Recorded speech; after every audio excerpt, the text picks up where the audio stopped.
Hello, comment ça va? Bon matin tout le monde, bon après-midi ou encore bonne soirée. Peu importe à l'heure que tu m'écoutes, super heureuse d'être là aujourd'hui. J'ai une petite voix rauque aujourd'hui, c'est des jours comme ça arrive. Ça me rappelle mes bonnes années rock and roll. Je dis les bonnes années rock and roll parce que quand j'ai commencé à faire de la radio à 19 ans, j'étais quand même une fille de party. Tu sais, faut pas oublier que j'ai commencé ma carrière, j'avais 19 ans, donc j'étais encore dans mes années de party, de plaisir, de fun. J'aimais ça sortir la fin de semaine. Puis souvent, le lundi matin, j'arrivais, puis je faisais le morning show et c'était pas pour moi à l'époque l'émission du matin. J'ai accepté le poste parce que j'étais super excitée. C'était vraiment un upgrade dans ma carrière. Je l'ai accepté, je pense, 6 mois après être rentrée à la radio. Mais je trouvais ça tellement pas facile de me lever à 3 heures le matin parce que c'était le genre d'heure à laquelle je me couchais. Et souvent, le lundi matin, j'arrivais avec ma voix de rockeuse, là. Tu sais, la fille qui a fait le party toute la fin de semaine. Je me sens un peu de même, pas parce que j'ai fait le party comme à mes 19 ans, mais l'espèce de petit fond de voix rauque aujourd'hui avec vous. Fait que voilà, on le vit ensemble. Aujourd'hui, justement, j'avais envie de parler de voix de leader. Pas obligé de prendre ta voix rauque pour ça, mais d'être capable d'élever ta voix de leader, ça peut changer tellement de choses dans ta vie. On parle beaucoup de leadership en affaires, mais justement, le leadership, c'est beaucoup plus qu'un mot. C'est un état d'être. C'est une identité. Puis quand on se met à incarner l'identité d'une femme leader, c'est là qu'on peut réaliser tous nos rêves. C'est là qu'on peut multiplier nos revenus. C'est là qu'on attire les bonnes personnes vers nous et en plus qu'on peut augmenter notre productivité et la productivité des gens autour de nous. Là, je sais qu'il y a des filles qui écoutent aujourd'hui le podcast. Vous n'avez pas nécessairement de grosses équipes. Puis c'est correct. Tu sais, moi, j'ai une petite équipe. Il y a 3 personnes dans mon équipe. Ça se peut que toi, tu aies une adjointe virtuelle, puis que tu travailles avec des gens de temps en temps à la carte comme ça, des travailleurs autonomes. Mais être leader, c'est pas juste quand tu as une grosse équipe. Être leader, ça se fait dans sa vie quotidienne avec sa famille, avec ses enfants. Ça se fait avec nos amis. Ça se fait avec les gens avec qui on travaille. Ça se fait avec nos clients. Ça se fait avec nos collaborateurs. Être leader, c'est d'incarner un modèle, carrément un modèle pour les autres, un modèle de réussite, un modèle de positivisme, un modèle d'avancement, d'évolution. Moi, si j'incarne ma position puis ma posture de leader, je sais que les gens vont avoir envie d'avancer. Si j'incarne ma posture de victime, ce qui est complètement l'opposé d'une leader, ben là, je le sais que c'est là que ça ira pas bien. Puis ça m'est déjà arrivé dans ma business là, d'incarner la posture de victime. Là, je vous parle de leadership parce que c'est quelque chose que je travaille présentement. Je te parle de leadership parce que c'est vraiment un des mots les plus forts pour mon année 2024. C'est la première fois que je commence mon année 2024 avec mon équipe et que j'ai installé vraiment une culture d'entreprise où est-ce que on a des actions à faire pour incarner les valeurs de la business. J'ai toujours eu des valeurs pour Business Flyer très importantes, comme le plaisir, comme justement rêver grand, viser haut. J'ai toujours eu plein de valeurs, mais il y a une différence entre les verbaliser, les dire et les incarner.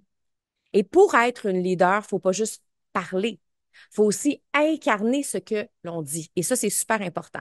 Aujourd'hui, mon but, c'est de te donner 7 trucs. 7 trucs pour élever ta communication de leader. Mais oublie pas que quand on parle de communication, on parle aussi d'action, sinon ça sert absolument à rien. Donc, comment est-ce que tu peux devenir un modèle pour les gens autour de toi? Bon, j'ai plein de trucs là, fait qu'on va commencer. Numéro 1, trouve ta voix de leader. Ça, c'est le premier truc le plus important. Parce qu'on parle beaucoup de leadership un peu partout. Moi, dans les derniers mois, j'ai lu énormément de livres, j'ai pris une formation en leadership, j'ai beaucoup demandé des conseils à mes coachs, aux gens autour de moi, ceux qui ont des entreprises, pour leur demander c'est quoi pour toi un leader. Et d'une personne à l'autre, ça va varier. Et là, vu qu'on parle de communication, pour toi, une leader, ça parle comment? Ça mange quoi en hiver? C'est super important de s'approprier cette identité-là. Et un truc qui peut nous aider, c'est de penser à quelqu'un qu'on a déjà rencontré dans notre vie qui nous a inspiré le leadership. Une des personnes, moi, qui dans ma vie m'a inspiré, c'est un des hommes que j'ai eu en entrevue dans les derniers mois. Fait que si tu n'as pas écouté cette entrevue-là avec Mario Cecchini, on parlait de bégaiement, puis on parlait du fait que lui, quand il était jeune, il bégayait, puis aujourd'hui, ben, c'est devenu un président important qui a à partager sa voix constamment. Tu sais, Mario a travaillé comme patron à TVA. Et moi, j'avais la chance, et je dis j'avais la chance de l'avoir comme patron parce que c'était un leader incroyable. Cet homme-là, quand il rentrait, il demandait à tout le monde, sans exception, comment on allait réellement, sincèrement, en nous regardant et en voulant sincèrement avoir la réponse. Il demandait ça autant aux animatrices télé qu'aux caméramans, qu'aux concierges. Il n'y avait pas personne qui était plus ou moins que d'autres. Et je pourrais vous parler de lui. Je pourrais te parler de lui pendant des heures parce qu'il y avait énormément de leadership en lui. Et il y a plein de petites actions qu'il faisait que j'étais comme, wow! Un jour, je savais même pas que j'allais avoir de business à l'époque. Un jour, si j'ai une entreprise, je veux être comme lui. Parce que je trouvais ça beau qu'il s'intéresse à tout le monde, sans exception, et on ressentait réellement son cœur. C'était pas juste pour être intéressant. C'était vraiment parce qu'il avait envie de savoir comment les gens allaient. Et il nous demandait, avez-vous des problèmes que vous expérimentez présentement, des difficultés? Et je me souviens qu'à l'époque, les caméramans mentionnaient que leur équipement de caméra, ça allait pas du tout. Parce qu'il y avait mal au dos, il y avait mal au cou. C'était des vieux équipements qui dataient de l'âge des dinosaures. Et quelques semaines plus tard, il y avait de nouveaux équipements. C'est fou pareil. Pour moi, un leader, c'est ça. Quelqu'un qui est à l'écoute, quelqu'un qui est présent. Puis là, ben, je vais en reparler dans les autres trucs. Je vais pas tout dévoiler mes trucs tout de suite, Steph. On se calme. Mais trouve, toi, ta voix de leader. Puis trouve ta voix, c'est ton identité, mais aussi de quelle manière tu as envie de parler avec les autres. Parce que voix, c'est aussi ton intonation, le rythme que tu as dans ta voix. Est-ce que tu as envie d'être inspirante quand tu parles? De motiver quand tu parles? D'être calme? Donc, ça aussi, c'est une question à se poser. Deuxièmement, crée tes propres règles. C'est super important, une fois que tu as trouvé ta voie, de créer tes propres règles à l'intérieur de ta business, à l'intérieur de ta famille, à l'intérieur de ta relation avec les clients. C'est quoi les règles que tu vas mettre en place pour respecter ton rôle de leadership? Et là, on est beaucoup dans la communication aujourd'hui. Donc, moi, une des choses que j'ai installées dans mon équipe cette année, c'est tout nouveau. Ça a toujours été important pour moi, la communication authentique, transparente, c'est ma business, c'est ce qu'on fait. Mais on est des êtres humains. Et ça arrive à tout le monde dans des moments où ça va moins bien, on dirait, de se retenir. Retenir des dire des choses parce qu'on veut pas faire de la peine, parce qu'on se sent pas dans une bonne énergie. Ce que ça crée des conflits. Donc, une chose que j'ai installée dans mon équipe cette année qui est super important, c'est la règle du 48 heures. Fait que ça, c'est une des règles qu'en tant que leader, je me trouve importante d'amener dans ma business. Comme ça a un impact sur la communication d'équipe. Et je pourrais faire ça aussi, c'est quelque chose que je compte faire aussi avec mes nouveaux coachs parce que maintenant, j'ai super hâte de te parler de ça, mais j'ai un nouvel accompagnement one-on-one qui s'en vient très bientôt en février. Un accompagnement hyper puissant pour les femmes qui veulent aller peaufiner, millimétrer leur communication. Ça s'adresse principalement aux femmes qui veulent vraiment prendre le stage dans les prochaines années, qui veulent se faire entendre, qui veulent être invitées à des podcasts, des filles qui veulent faire de la télé, qui veulent être dans des magazines, des filles qui veulent que leur expertise soit entendue à grande échelle. Et je suis en train de préparer un coaching pour ça. Et je vais avoir des coachs spécialisés pour cet accompagnement-là parce qu'il est plus grand que moi, je pourrais pas le livrer toute seule. Et en plus, c'est du one-on-one, donc j'aurais pas assez de place dans mon horaire. Et en ce moment, je suis en train de bâtir une relation avec des nouveaux coachs qui vont faire leur entrée dans mon équipe d'une certaine façon parce qu'ils vont coacher mes clientes avec ma vision, avec mes valeurs. Et la règle que je vais te parler dans les 2 prochaines secondes, je pourrais aussi l'intégrer avec elles. Donc, je peux l'intégrer avec mon équipe de coach, je peux l'intégrer avec mon équipe à moi et même avec les gens que j'aime, avec mes amis, parce que je veux pas de conflit avec personne. Donc, la règle du 48 heures, c'est quoi? Mettons que tu te sens activé. Il y a quelque chose qui te démange. Tu sais, ça nous arrive tous à un moment donné que quelqu'un dit quelque chose et ça nous dérange, ça nous démange. Et d'une personne à l'autre, ça peut être complètement différent. Moi, je peux arriver en meeting, dire quelque chose, et il y a une personne de mon équipe qui se sent pas bien face à ce que j'ai dit, puis l'autre, elle se sent super bien par rapport à ce que j'ai dit, parce que on reçoit les mots d'une façon différente d'une personne à l'autre. C'est super intéressant parce que Annick Laprate, qui a écrit le livre Programmer votre cerveau, était dans mon groupe des communicatrices flaguées il y a de ça pas si longtemps. Et ce qu'elle expliquait, c'est qu'en psychologie, les mots sont importants, mais pas en neurosciences. En psychologie, quand on dit un mot, oui, ça a une importance. Fait qu'on se cachera pas qu'en communication, on peut pas dire que les mots ont pas d'importance. Ça a une importance. C'est sûr que si tu utilises toujours des mots à basse vibration, ça va avoir un impact, même quand les gens vont le recevoir. Donc oui, les mots sont importants, puis ils sont importants en psychologie. Donc c'est sûr que si tu es tout le temps en train de répéter, ah, je suis fatiguée, j'ai pas de sous, je manque d'énergie, c'est la récession. Puis là, tu répètes tous ces mots-là, là. C'est sûr que les gens qui vont leur recevoir ça, ben, ça va pas les booster. Ça va pas les driver. Ça va pas les motiver. Par contre, des fois, on a bien beau peser nos mots, faire attention à ce qu'on dit ou choisir les mots les plus puissants au monde. En neurosciences, c'est pas les mots qui comptent, mais l'interprétation que le cerveau en fait. Parce que je te donne un exemple. Il y a un mot que moi j'haïs, pour mourir. J'en parle souvent de ce mot-là dans mes podcasts. C'est rendu un running gag avec mes clientes. Elles savent que je déteste ce mot-là pour mourir. Moi, équilibre, parle-moi pas de ça. J'aime pas le mot équilibre. J'ai l'impression que dans ma tête, ça sonne plate. Pour moi, équilibre, c'est j'ai pas le droit à l'erreur. Pour moi, équilibre, c'est tout doit être droit, tout doit être parfait. J'aime pas l'équilibre. Alors qu'il y a beaucoup de femmes qui prônent l'équilibre sur les médias sociaux, dans leurs blogs, dans leurs podcasts. Et c'est pas parce que moi, j'aime pas le mot que elles, quand elles le verbalisent, ça veut pas dire liberté, que ça veut pas dire qu'elles ont pas le droit à l'échec. Peut-être que dans le fond, quand elles l'utilisent, ce mot-là, ces filles-là, ça veut dire exactement ce que moi, ça veut dire Ce pour moi. mot-là, il me gosse. Alors que j'aime harmonie. Harmonie, ça me parle. Harmonie, ça m'apaise. Donc, on reçoit pas tous les mots de la même manière et selon aussi nos chemins neuronaux, les expériences qu'on a vécues, il y a des mots qui peuvent venir activer des chemins négatifs. Et que si moi j'entends le mot équilibre, c'est comme si mon cerveau m'envoie un signal danger, danger, tu détestes ça. Pourquoi? Parce que j'ai peut-être vécu une expérience dans le passé, puis que le mot équilibre est venu me chercher. Donc, si on revient à la règle du 48 heures, s'il y a un mot qui t'accroche, quand une amie te parle, s'il y a un mot qui t'accroche, quand tu as quelqu'un qui te parle autour de toi, que ce soit un coach qui travaille pour toi, que ce soit ton adjointe, et le contraire s'applique aussi. Si ton adjointe, tu lui as dit quelque chose, elle n'a pas aimé ça, ben la règle du 48 heures, c'est tu as 48 heures pour m'en parler. Tu as 48 heures pour me dire qu'il y a quelque chose qui t'a dérangé quand je t'ai parlé, quand je t'ai exprimé ce que je voulais dire. Parce qu'on ne peut pas deviner ce que l'autre pense et ressent.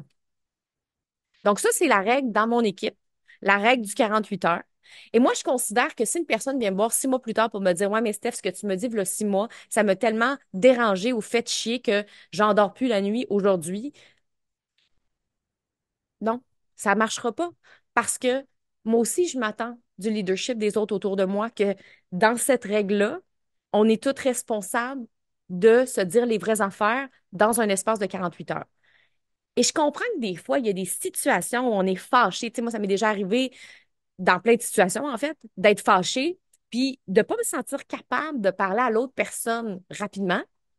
Mais ça, dans la règle de 48 heures, tu peux dire à la personne, j'ai besoin de décanter l'information. J'aimerais ça qu'on se prenne un rendez-vous la semaine prochaine pour en parler. Fait que là, ça peut te laisser une semaine pour préparer ton intervention, ta communication, laisser déposer tout ça, respirer tout ça, canaliser tout ça. Fait que ça, il n'y a pas de problème, là, tu sais. Mais au moins, dans le 48 heures, il faut verbaliser qu'il y a eu quelque chose qui nous a dérangé. Fait que ça, c'est super important que tu crées tes propres règles. Ça peut être la règle du 48 heures. Moi, ça, je l'avais trouvé dans un livre de leadership. Euh, Puis, tu peux t'en créer à toi aussi des règles pour pouvoir communiquer avec leadership.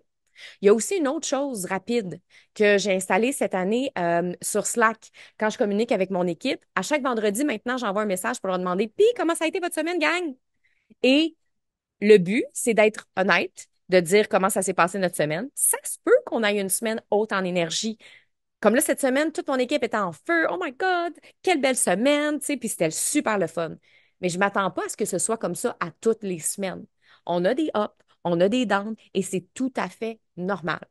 Mais par contre, moi, j'ai pas envie que quand ça va moins bien, ça affecte l'environnement, ça affecte l'énergie de tout le monde. Donc, ce que je propose à mon équipe, c'est, vous me dites comment ça va. Si ça a bien été, parfait, c'est facile, tu fais juste me dire que ça a bien été. Si ça a moins bien été, ben, je t'invite à apporter des solutions pour la semaine prochaine. Mettons que moi, ça a mal été, puis je me suis sentie dans le jus toute la semaine, puis j'ai été fatiguée. Ben, je pourrais te dire dans le message, j'ai été fatiguée, ça n'a pas été ma meilleure semaine. Et comme solution la semaine prochaine, je propose de dégager mon horaire pour au moins avoir 1 heure par jour pour méditer. Donc, on a une communication qui est beaucoup plus axée sur le leadership à ce moment-là. Numéro 3, évite de te laisser transporter par tes émotions. Ça, c'est une des erreurs numéro 1. Quelqu'un dit quelque chose, ça te dérange, puis là, ta, ta, ta, ta, ta, ta, ta, ta, ta. Quand on est des visionnaires rêveuses, des femmes de tête, des femmes de cœur, souvent, on se laisse emporter facilement par nos émotions. Mais des fois, quand on se laisse emporter par nos émotions, on prend pas le temps de faire la part des choses sur qu'est-ce qui m'appartient, qu'est-ce qui m'appartient pas. Parce que des fois, ça vient réactiver des blessures. Moi, quelqu'un me dit quelque chose, ça se peut que ça active ma blessure de rejet, mais dans le fond, la personne en avant de moi, elle veut pas du tout me rejeter, mais pas en tout. Son intention est remplie d'amour, son intention est remplie de générosité, de bonté, peu importe, là. Mais moi, je suis dans mon chemin neuronal, la petite fille qui s'est faite intimider à l'école, là. Et on ne sait jamais quel chemin neuronal on est en train d'activer quand quelqu'un nous dit quelque chose qu'on ne s'attendait pas, quelque chose qui nous blesse, quelque chose qui vient réactiver des affaires qui nous gossent. Donc, la pire erreur en tant que leader, c'est de se laisser transporter par ses émotions parce que là, ça chie carrément, là. Là, c'est la colère qui va parler. Là, c'est l'ego aussi qui va parler parce que l'ego, il va se sentir en danger. Et là, on va essayer de tout faire pour se protéger. Si moi, quelqu'un me dit quelque chose, que ce soit un membre de mon équipe, même une cliente, là, ça arrive des fois qu'une cliente me dise quelque chose et ça me plaît pas. Tu sais, des fois, on se fait dire par nos clientes, ouais, ça, cette approche-là, j'aime moins ça, mettons. Ou moi, je suis pas d'accord avec ce que tu viens de dire. Mais toi, tu es tellement sûr de toi que là, ça vient t'activer dans ton ego. Et là, parce que ça t'active dans ton ego, ça vient peut-être activer une blessure ou quoi que ce soit. Et là, ce serait facile de dire, ben ouais, c'est ça. Tu veux jamais suivre mes conseils. Alors que si on prend le temps de faire la part des choses, on sera pas en mode attaque. On sera pas en mode accusation.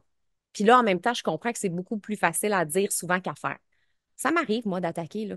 Je veux dire, je suis humaine. En plus, je suis une impulsive. Je suis extravertie. Fait que c'est clair que ça va m'arriver à des moments de faire ta, ta, ta, ta, ta, ta, ta. C'est sûr, sûr, sûr. Mais en même temps, de moins en moins. De moins en moins. Parce que j'en suis plus consciente maintenant. Puis quand je sens que quelque chose me dérange, je prends un recul. Moi, la meilleure affaire que je peux faire, c'est prendre un recul. Souvent, là, je vais partir avec mon cahier de notes à la plage, puis je vais aller écrire ce qui me dérange, je vais aller voir, puis là, je vais me rendre compte souvent que ce qui me dérange le plus, c'est mes blessures. Les moments où c'est plus difficile, c'est quand on n'a pas d'espace. Moi, ça, je l'ai remarqué, là. Si j'ai pas d'espace pour respirer, pour réfléchir entre des situations de communication, c'est là souvent que je vais être plus impulsive puis que je vais justement être plus emportée par mes émotions. Mais si je peux aller prendre une demi-heure, 20 minutes pour aller déposer ça, ça va faire toute la différence. Donc, moi, ce que je propose, c'est de prendre un temps de recul et de détacher l'émotion du fait. Ta cliente, c'est quoi son besoin? Si ta cliente te dit, j'aime pas ça ton approche, ça marche pas avec moi, j'ai essayé ta stratégie, ça n'a pas fonctionné, au lieu que ce soit ton ego qui dise, ben là, c'est la meilleure stratégie au monde, excuse-moi. Parce que moi, j'ai fait 200 000 avec ça. Savais-tu que j'ai été capable d'aller chercher 50 000 en une journée juste avec cette stratégie-là?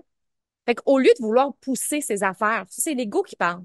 L'ego qui a peur de se faire rejeter, abandonner, peu importe. Tu prends un recul et là, tu te poses la question, mais c'est quoi le besoin réel de ma cliente? Qu'est-ce qu'elle a de besoin? C'est quoi les faits? Qu'est-ce qu'elle m'a demandé? Et là, on repart là-dessus. Et après, on peut y faire une proposition qui est plus apte en fonction des faits et non juste en fonction des émotions. Donc ça va beaucoup aider d'être capable. C'est quoi le fait? Le fait, ma cliente n'est pas satisfaite. C'est pas ma cliente ne m'aime pas, aime pas mes stratégies, croit pas en moi. C'est pas ça du tout. Ça, c'est le cerveau qui part là. Souvent, on doute de nous quand on vit des trucs comme ça avec nos clientes, mais dans le fond, c'est pas ça qu'elle dit à la cliente. Elle dit ça fonctionne pas, cette stratégie-là avec moi. Donc, on écrit le fait et ensuite, c'est ça qui nous permet de trouver la meilleure solution possible avec une attitude de leader. Numéro 4, commence ta communication avec ton why. Pourquoi est-ce que tu veux verbaliser cette chose-là à la personne en face de toi? Que ce soit ton enfant, que ce soit ta cliente, que ce soit ta collaboratrice, que ce soit ton équipe, commence toujours avec ton why. Parce que des fois, quand on rentre dans le sujet sans contexte, sans le pourquoi, c'est spécial. Et c'est là que des fois, les gens comprennent pas. Puis des fois, en plus, on a des décisions difficiles en tant que leader. Des fois, on doit annoncer des coupures, des fois, on doit annoncer un changement de direction, des fois, on doit annoncer une restructuration. Il y a plein d'affaires qu'on doit annoncer en tant que leader si tu travailles dans une business, une entreprise. Puis, si tu commences pas avec le why, que tu commences juste à dire, bon, je vais vous annoncer qu'il va y avoir des coupures à partir de la semaine prochaine, il manque d'humanité là-dedans, là. Bon, on va faire une restructuration. Tout ce qu'on a fait dans les derniers mois, on change puis on recommence. C'est important de commencer avec le why. C'est le livre de Simon Sinek, un livre incroyable, Start with Why. Fait que, utilisons la stratégie du Start with Why. Commence avec le pourquoi. Le pourquoi réel. Le pourquoi émotionnel aussi, puis d'expliquer la situation. Si tu as des coupures à faire, c'est pas facile. Mais t'expliques un peu le pourquoi. Mais le pourquoi, pas juste, ben, j'ai besoin de faire des coupures, fait que c'est ça. C'est ça qui est ça. Mais plus le, si par exemple, tu dois restructurer, pour l'avoir moi-même vécu avec mon équipe, puis honnêtement, j'ai pas été toujours une leader dans la restructuration, dans le sens que souvent, au début, je disais toujours, bon, on restructure, on refait ça. Et je peux comprendre que pour mon équipe, des fois, c'était, ben là, ça fait des mois qu'on travaille là-dessus, puis là, tu nous dis du jour au lendemain qu'il faut qu'on recommence. Puis moi, à ce moment-là, ben, j'y pensais pas. Mon intention n'était pas négative, mais j'avais pas appris à communiquer avec du leadership. Donc, c'est comme on restructure. Alors que maintenant, je le sais, tout le travail qui est en arrière, puis tout le travail de chaque personne en arrière. Fait qu'il y a moyen de dire, une des choses les plus importantes dans l'entreprise dans les prochaines années, c'est qu'on veut qu'un maximum de femmes soient capables de prendre la parole, soient capables de prendre la parole. Puis moi, mon but, c'est de toucher 500 000 femmes à travers le monde en francophonie. C'est une des choses les plus importantes pour Business Flyer. Pour pouvoir arriver là, je sais qu'on a besoin de restructurer l'entreprise puis d'installer telle chose, telle chose, telle chose. Je sais que vous avez travaillé fort, gang, dans les derniers mois, qu'on avait déjà restructuré des choses, mais je sens vraiment que pour pouvoir arriver à cette vision-là, on va avoir besoin de faire ces changements-là. Puis si vous avez d'autres idées de changement, ben je vous invite à les communiquer. Fait que là, c'est différent que juste, bon, on change tout. Donc, commencer avec le why, le pourquoi on fait les choses, pourquoi en lien avec la business, pourquoi en lien avec ta vision, tes rêves, ça fait toute la différence. Et ça allège aussi pour les autres. Numéro 5, demande-toi qu'est-ce qu'une autre leader ferait. Pense à un leader qui t'inspire. Si c'est en business, pense à un leader qui t'inspire dans ton domaine. Et utilise ce modèle-là quand ça va moins bien, toi. Tu sais, des fois, on a des journées, ça va pas, là, genre, je suis menstruée, un matin, j'avais plus de café. Là, en plus, j'ai manqué d'Internet, on a perdu l'électricité. Là, j'ai pas pu faire mon lavage. Puis là, j'ai besoin de mon lavage parce que là, j'ai une sortie demain. Puis là, tu sais, tout arrive, puis t'es pas dans une bonne vibe, t'es pas dans une bonne énergie. Dans cette journée-là, ça se peut que je me sente pas une leader pantoute. Et là, il arrive une situation, et là, j'ai juste le goût d'exploser, là. On peut prendre une grande respiration, premièrement. Mais moi, ce qui va m'aider dans ces journées-là où j'ai de la misère à me sentir moi-même Stéphanie Mété, une leader, ben, je vais penser à qu'est-ce qu'une leader que j'admire ferait. Ça peut être un homme, ça peut être une femme. Tantôt, je parlais de Mario, qui a été un modèle pour moi. Fait que je pourrais me poser la question, mais qu'est-ce que Mario ferait? J'aime aussi beaucoup utiliser Daniel Henkel. Mais qu'est-ce que Daniel Henkel ferait? Il y a des jours, c'est Mélissa Normandin-Roberge, ma leader. Mais qu'est-ce que Mélissa Normandin ferait? Je vais switcher mes leaders selon mon mood, mais je me ferme les yeux puis je me pose la question, mais qu'est-ce que cette leader-là ferait et dirait dans cette situation-là? Fait que là, j'étais à ça d'exploser puis de dire, ben c'est ça, arrangez-vous tout seul. Je respire, je me ferme les yeux. Qu'est-ce que Daniel Henkel dirait à ce moment-là? Et ça m'aide beaucoup parce qu'il y a des journées où si je me ferme les yeux, qu'est-ce que Stéphanie Mété dirait? C'est, elle dirait, mange la marde. Mais qu'est-ce que Danielle Henkel dirait? Elle dirait ça parce qu'elle est humble, elle est transparente, elle est honnête, elle est douce, tu sais. Donc, des fois, c'est plus facile de penser à un autre modèle. Fait que ça aide beaucoup dans des journées où on se sent moins bien, où il y a des filles, des fois, dans mon entourage qui sont comme, moi, j'ai pas l'impression que j'incarne le leadership ou j'ai pas confiance en moi ou, tu sais, quand tu as moins confiance en toi, ça peut aider d'avoir un modèle. Puis des fois, c'est juste un modèle d'un jour. Parce que plus on développe une compétence, plus on est capable d'aller rechercher ça, dans le sens que de plus en plus, moi, je suis capable de me poser la question, qu'est-ce que la leader Stéphanie Mété ferait? Parce que des fois, je le sais que je suis dans une belle posture. Il y a des journées que moins. Fait que je peux soit réutiliser mon propre nom, qu'est-ce que Stéphanie Mété, la leader, ferait? Mais si Stéphanie Mété, j'ai de la misère avec elle, si je m'énerve moi-même cette journée-là, ben là, ça se peut que je pense à Danielle Henkel ou Mélissa Normandin ou Mario, tu sais. Puis que ça m'aide à pouvoir dire les bonnes choses au lieu de me fâcher et de m'emporter. Numéro 6, avoir une écoute constructive. L'écoute, c'est la clé d'une communication avec du leadership. Tu peux pas juste parler avec impact. Tu peux pas juste instaurer des règles incroyables si tu prends pas le temps d'écouter ce que les autres ont à te dire, d'absorber aussi ce qu'il y a à l'extérieur. C'est super important de prendre le temps d'écouter tes clients, de prendre le temps d'écouter ton équipe, de prendre le temps d'écouter tes proches, de prendre le temps d'écouter ta famille et réellement les écouter pour vrai, comme Mario le faisait. Il prenait le temps de nous écouter, de nous regarder dans les yeux et on sentait vraiment qu'il était présent. Pas juste écouter pour faire semblant d'écouter pour montrer que tu as l'air cool. Non, non, t'écoutes pour vrai. Tu prends pas de notes. Tu regardes la personne dans les yeux et après, tu regardes comment est-ce que tu peux utiliser ça positivement. Ça veut pas dire que tout ce que les gens vont nous dire, on va les appliquer, on va les insérer, on va les intégrer. Mais souvent, il y a des bonnes idées. Puis souvent, les gens autour de nous ont beaucoup raison aussi. Si mon chum, il me dit, il me semble que ces temps-ci, t'arrêtes pas de me couper la parole. Puis que moi, je suis comme, non, pas tout. C'est dans ta tête. Ben lui, c'est comme ça qu'il se sent. Donc, c'est à moi de l'écouter, de vraiment l'écouter, puis de lui poser la question, mais qu'est-ce que tu veux dire par je te coupe la parole? Parce que telle affaire, telle affaire, telle affaire, telle affaire. OK. OK.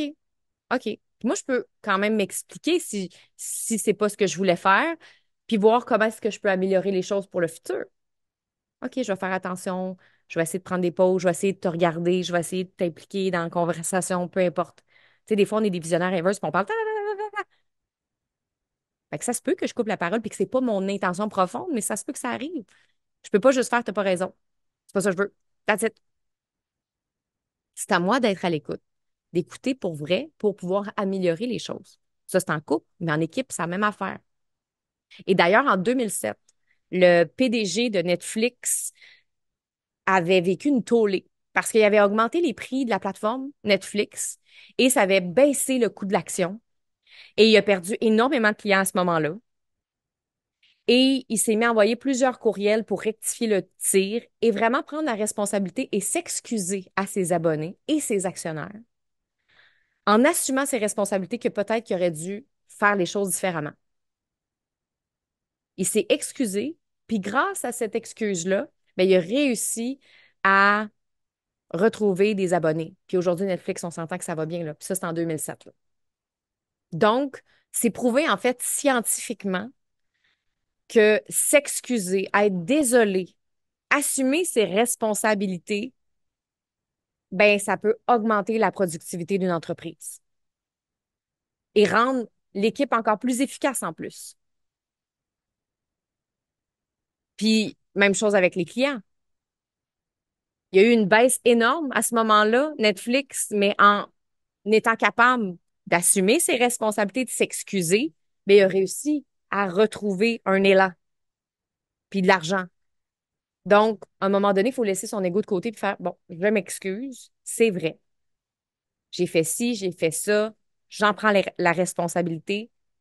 C'est sûr que c'était pas mon intention, parce qu'on peut le dire. Tu sais, c'est rarement, on veut rarement être méchant, on veut rarement faire les mauvaises choses. On peut le dire, c'était pas mon intention, mais je comprends que ça a eu cet impact-là. Alors, voici ce que je propose pour rectifier le tir.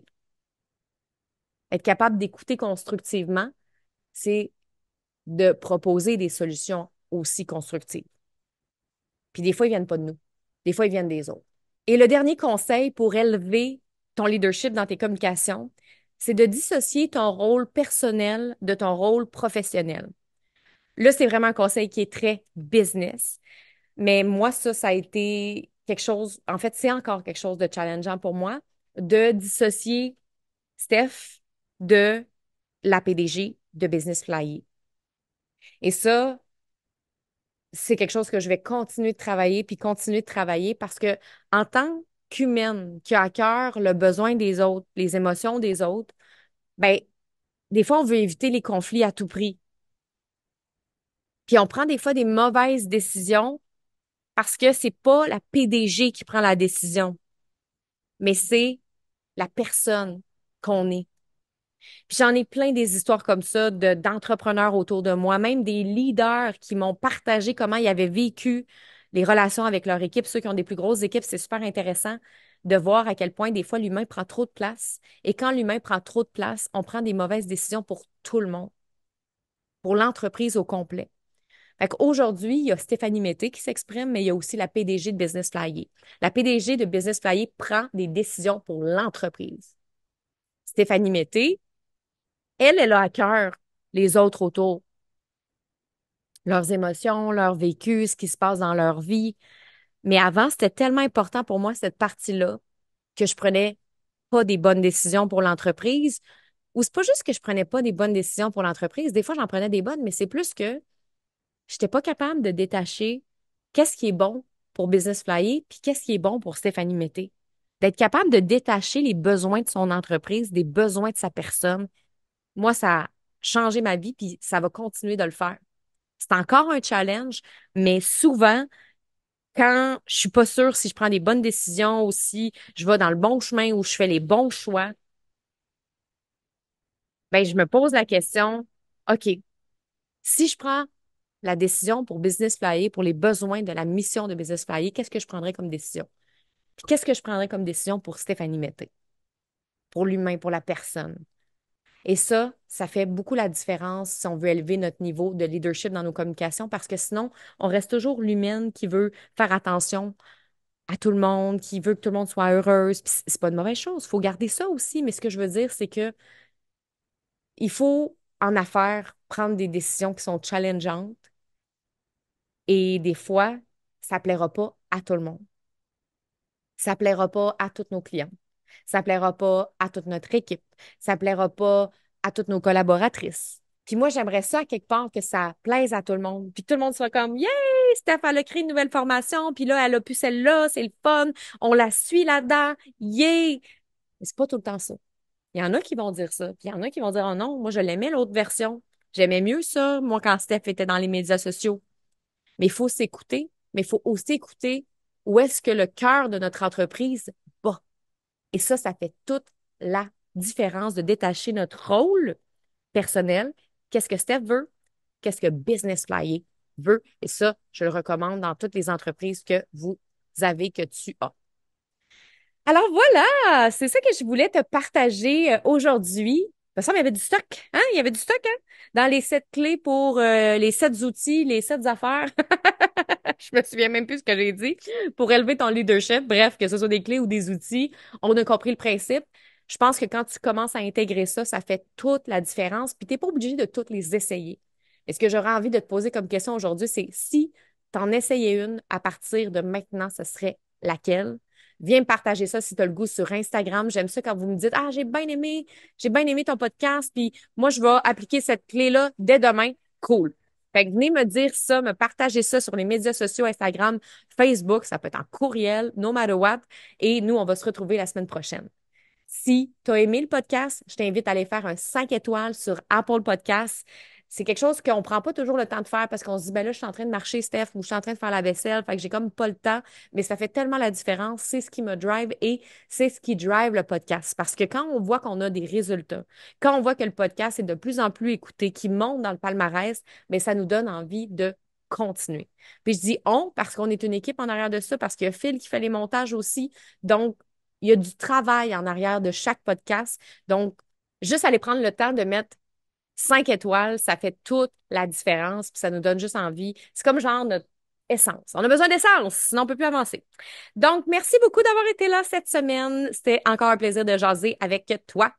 On dirait que des fois, quand j'ai la caméra en avant de moi, j'ai tendance à dire vous. Fait que là, je sais que tu es seul et que tu m'écoutes seul dans ta voiture ou en train de faire la vaisselle ou en train de faire d'autres choses. Donc, je te salue, puis on se revoit la semaine prochaine. Ciao!